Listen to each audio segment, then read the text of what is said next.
My family thinks the local police will always protect them. They haven't met the federal agents building cases across 4 states. My family's always had this blind faith that the local cops would cover for them no matter what. But they never counted on the feds, real agents, building cases across 4 different states. See, in my family, the men came up with this sick idea. In every generation, one girl would be chosen to live in our soundproof basement and basically serve as the family's personal punching bag. My grandpa actually built that room himself back in 1962. He grew up watching his old man knock his mother out cold, and his brothers treat their wives like they were nothing. So he came up with what he liked to call the feminist solution. The idea was that one girl, picked when she turned 16, would take on all the family's rage. She wore a lock silver anklet and lived down there full time. Anytime someone felt angry, stressed out, or just plain mean, they'd head to the basement. She was their target. Edward really believed this setup protected the rest of the women in the family from random beatings. The men in our family, my dad, uncles, cousins, they were all raised thinking this was totally normal. That the girl in the basement was there for their emotional release. As kids, they'd go down with their dads and get a lesson on how to hit without leaving visible marks. By the time they hit puberty, they had their own keys to the door. And I wanted to call the police, I really did, but they scared that idea right out of me. Instead of bedtime stories, I grew up hearing horror stories about foster care. They tell me that if I called 911, I'd be sent there, and in those places, people would hurt me in ways I couldn't even imagine. So I kept my mouth shut. And it wasn't just the men who played along. The women had their parts too. My grandma was the one who picked which girl would be chosen. My mom handled the ankle-locking ceremonies. My aunts delivered food through a slot in the door, all while telling the younger girls this was some great honor, something necessary. And the worst part? They truly believed it. They'd say that without the anger room, things would be way worse for the rest of us.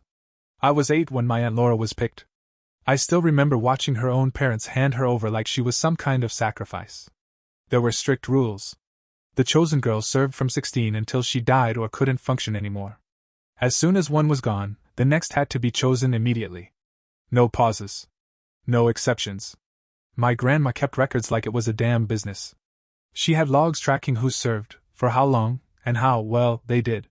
She showed them to me once, proud as hell about her system. When I turned 13, Aunt Laura was replaced with a girl named Alyssa. Every morning, my uncle would stop by the basement before work. Wednesdays were my dad's designated day. Weekends were reserved for my grandpa.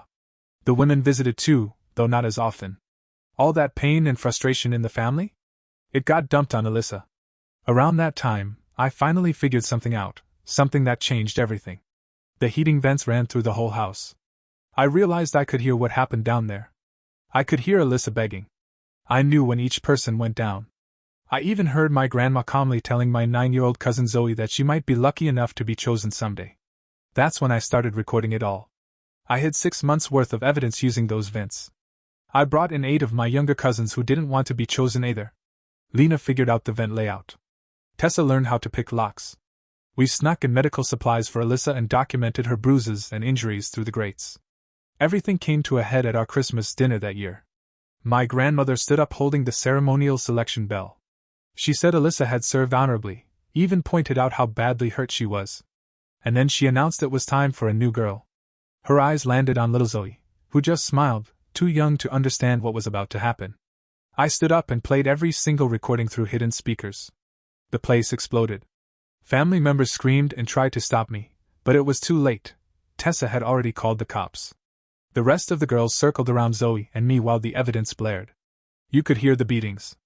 See the photos. Years of documentation spilled out right there. My family looked at me like I was the traitor. Even when the cops were cuffing them, they kept saying that this system stopped worse violence from happening. My grandma wouldn't stop whispering. We were protecting the family. One girl suffering to save the others. That's what they believed. They were so wrapped up in their tradition, so convinced they were doing the right thing, they never imagined someone might stand up to them. But they didn't go quietly. They brought in attorneys. Talked about religious freedom. Said every chosen girl agreed to it. The arrests came fast and quiet. 17 of my family members were charged.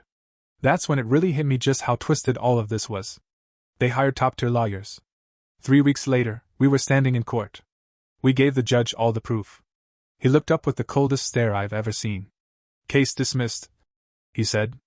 And in that moment, I saw something on his wrist. A scar, same kind all the men in my family have. It caught the courtroom light as Judge Whitaker packed up his stuff.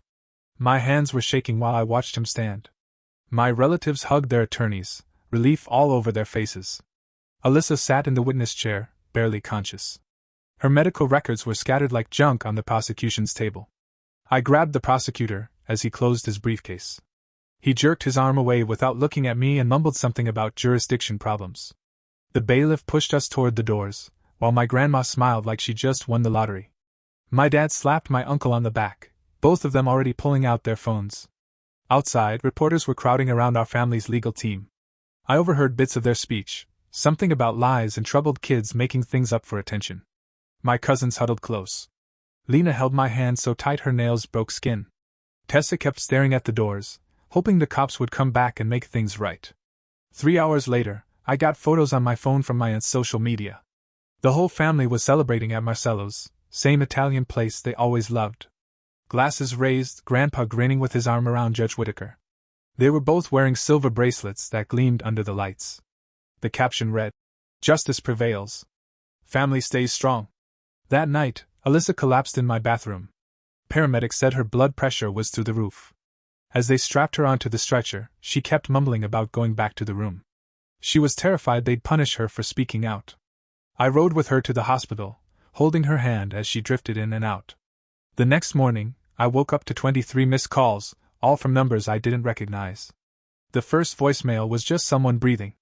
The second had these faint whispers, warning me to keep family matters within the family. By the fifth message, the voice didn't bother hiding anymore. It said some girls never learn when to keep quiet. That was all I needed. I changed my phone number that same afternoon. The next couple of days passed in a haze of hospital runs and keeping my doors bolted shut. Alyssa pulled through, but she was scared out of her mind, wouldn't eat a thing, kept mumbling that they tried to poison her food. Meanwhile, the parents of the younger cousins started pulling their kids out of school, blaming it on family emergencies. Then Tessa's mom showed up at my place, furious, yelling that I was corrupting her daughter with lies and turning her against her own blood. On the third morning, a package landed on my doorstep. No return label, just my name, printed in stiff block letters. I opened it, and out spilled a mess of photocopied bank statements across my kitchen table. Month after month, the same payments showed up, transfers from my grandfather's business account straight to a company called Harrison Financial Consulting. It had gone on for 15 years. Always the exact same amount. Always on the first day of the month. Tucked beneath the statements were photos. One of Judge Whitaker at my cousin's baptism, wearing the silver bracelet that only our inner circle family members had. Another at Grandpa's 70th birthday, right there among the men who had keys to the basement. His name was also on court papers dismissing 3 previous cases against my family. I didn't hesitate. I drove straight to the district attorney's office. The receptionist looked up as I walked in, her fingers hovering above her keyboard. I told her I needed to see the DA right away, that it was urgent. She gave me a polite but distant smile and said he was out of town for an indefinite amount of time. "Family emergency," she said. As she reached for the appointment book, her sleeves slid back. That's when I saw it, a thin silver chain around her wrist. It was delicate, but I knew that pattern. No doubt it was a family symbol. I backed out of that office fast, clutching the envelope full of evidence like it was the only thing keeping me standing. Out in the parking lot, my hands were shaking so badly I couldn't even unlock my car. A security guard noticed and walked over, asking if I needed help. He looked concerned, at first. Until I spotted his tie clip. It was silver, shaped like the family crest. I knew then I had to be more careful. That night while I was working a late shift, someone shattered my apartment windows. Mrs. Young, my neighbor, called the police for me, her voice shaky as she explained the living room was covered in broken glass. Nothing had been taken. But someone had left something behind. A photo. It was Alyssa, lying in her hospital bed, clearly taken from outside her window. That evening, Lena called me, crying so hard she could barely breathe. Her parents had decided to send her off to live with our grandparents full-time. Said she needed discipline. Said she had to learn where she fit into the family structure. She begged me for help, but before I could say anything, the call dropped. When I tried calling back, the number was already disconnected. 2 days later, Tessa was gone. Her family moved her out of state in less than 48 hours. Her last message just said her dad's job had been transferred and that they had to leave right away. No address. No contact. Nothing. One by one, the rest of the cousins who helped me disappeared too. Social media wiped. Phones shut off. Then my bank called, asking about suspicious activity. Someone had flagged my accounts for fraud, and everything was frozen while they investigated. Said it could take weeks to sort out. They apologized, but that didn't help when my credit card got declined that same afternoon. Things at work went downhill fast. My boss pulled me into his office and said they'd been getting anonymous complaints about my behavior, my performance, even my attitude. Nothing specific, just a lot of them. Enough for a suspension, pending a full review. He looked uncomfortable, like he didn't believe a word of it, but said his hands were tied. With no job and no cash, I called Carla, an old college friend who'd always told me her door was open if I needed anything. When I knocked, it was her dad, Frank, who answered. Big guy. Serious eyes. He listened while I spilled everything, didn't interrupt once. Then he brought me inside, and Carla hugged me so hard I thought she'd snap me in two. Frank had worked as a private investigator for over 30 years before retiring. While I laid out all the evidence across his dining table, he brewed a fresh pot of coffee, his face growing darker with each page. When I was done, he pulled out a yellow notepad and started jotting things down. I've seen setups like this before, he said, his voice low. Not this well organized, but the bones are the same. He disappeared into his home office for a bit, came back with boxes of old files. We spent the next few hours lining up names, matching dates, cross-referencing documents. Turns out, Judge Whitaker's name popped up over and over, always linked to cases where the families were rich and respected, always sealing records that hinted at basements and unexplained injuries. Frank got in touch with the few contacts he still had in law enforcement. Quietly. Over the next week, he pieced together 12 similar cases going back 20 years. Every single one had been dismissed by Harrison or one of his close associates on the bench. Every family had money that didn't quite make sense. Every one of them had girls who just vanished from public life. And every one of their houses had strange renovations nobody could explain. We need more than documents, Frank told me one night. We need survivors. Using what was left of his network, he tracked down 3 women who'd been through it. All connected to those earlier dismissed cases. First was Rachel Lee, 32 now, who'd escaped her family when she was 19. Then there was Isabel Cruz, 28, who once testified about a locked room in her uncle's place. And Diana Wong, 41, who tried to report her family's tradition back when she was just 16. We met up at a coffee shop about 2 towns over. They showed up one at a time, each one scoping the place like they were expecting someone to jump out at them. I recognized that kind of fear. I lived with it too. Sarah was the first to speak. Her voice didn't shake at all while she described the discipline room in her house.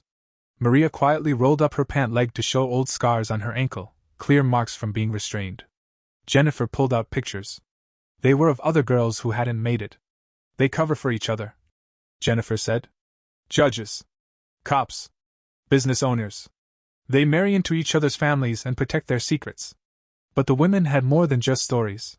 They had photos. Paperwork. Hospital records.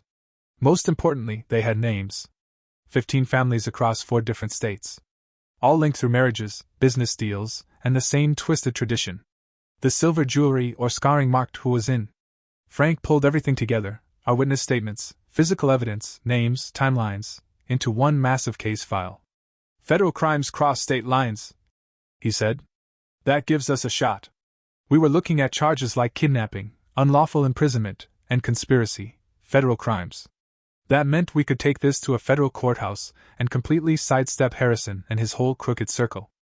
While Frank prepared the legal filing, the women worked on their sworn statements.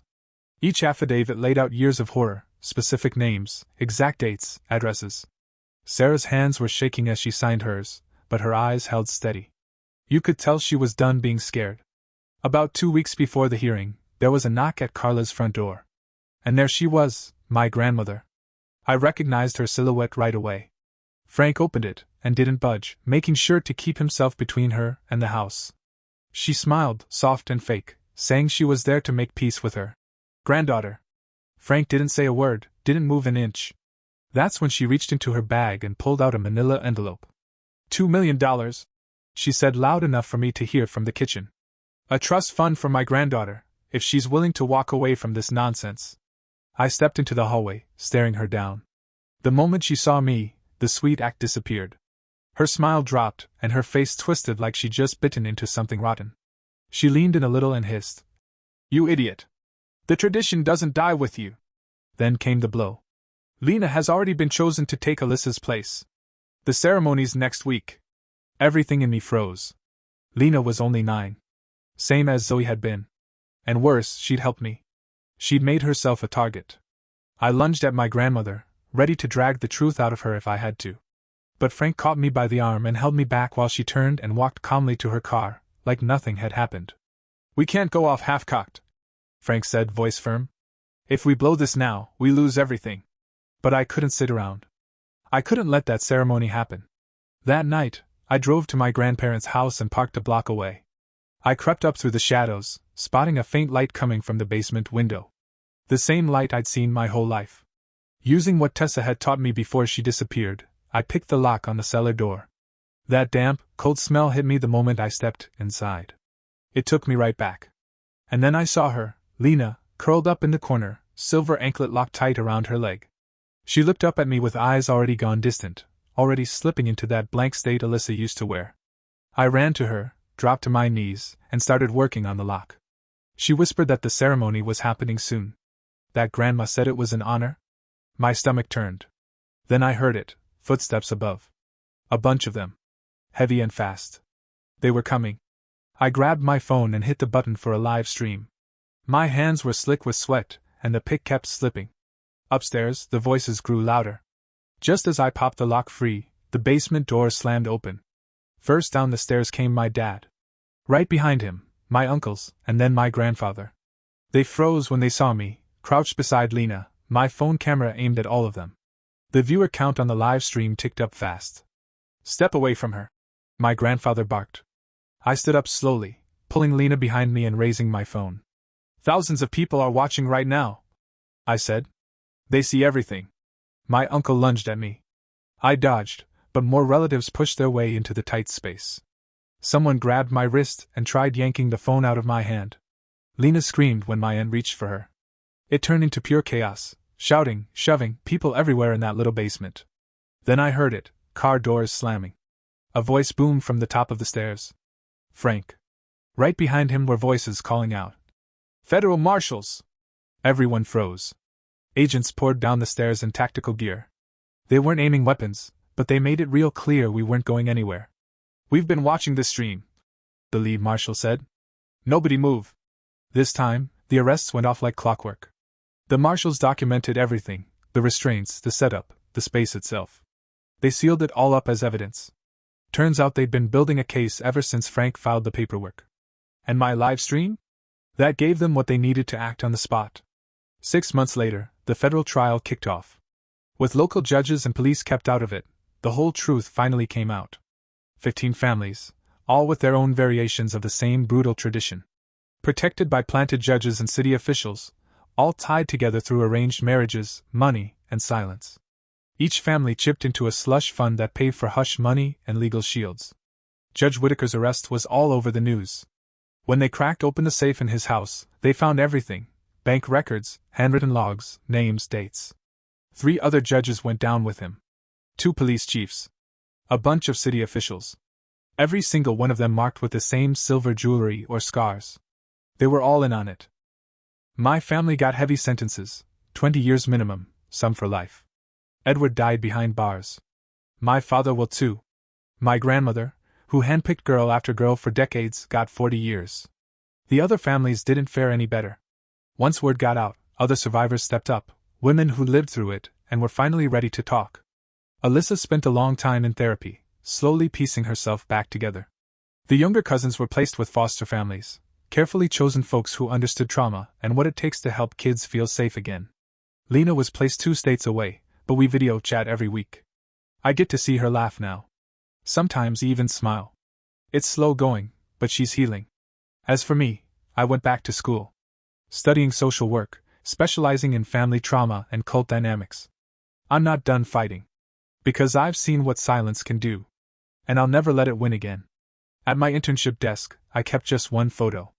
It was of Lena and me, standing outside the federal courthouse on the day we both testified. You could see the relief in our faces, like we were breathing real air for the first time. No silver anklets, no chains, no more looming future in that basement. Just freedom. After the trial, the old family house was seized through asset forfeiture.